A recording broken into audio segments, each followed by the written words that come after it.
We have a dream to learn English grammar.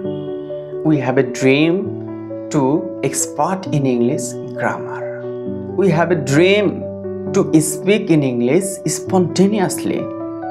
But why we are still unable to learn English grammar?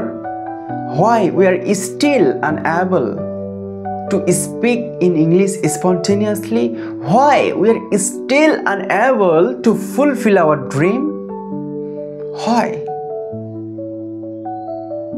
We will answer this at the end of the video. Hello dear brothers and sisters. Assalamu alaikum. How are you all?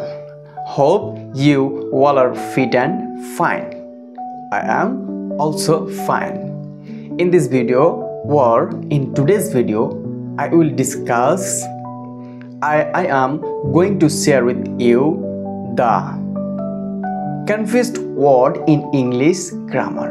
There are lots of confused words in English grammar, but today's video I will discuss 4 words, and they are 1. Rate, 2. Right, 3. Route, and 4th and final, rage. So now let's begin the video.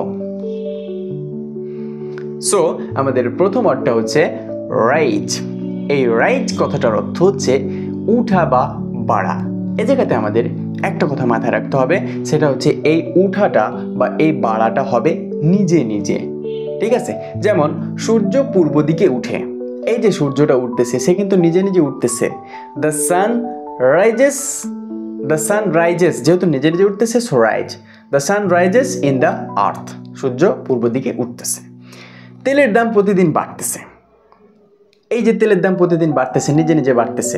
The price of oil is rising, যেহেতু নিজে নিজে বাড়তেছে so is rising everyday, তেলের দাম প্রতিদিন বাড়তেছে।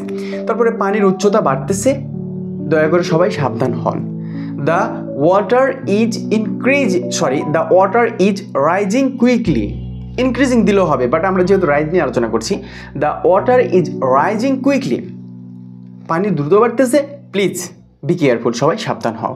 এই যে এখানে সব কিছু নিজে নিজে বাড়ছে বা নিজে নিজে উঠছে, এই ক্ষেত্রে আমরা যে ভার্বটা ব্যবহার করব সেটা হচ্ছে রাইজ।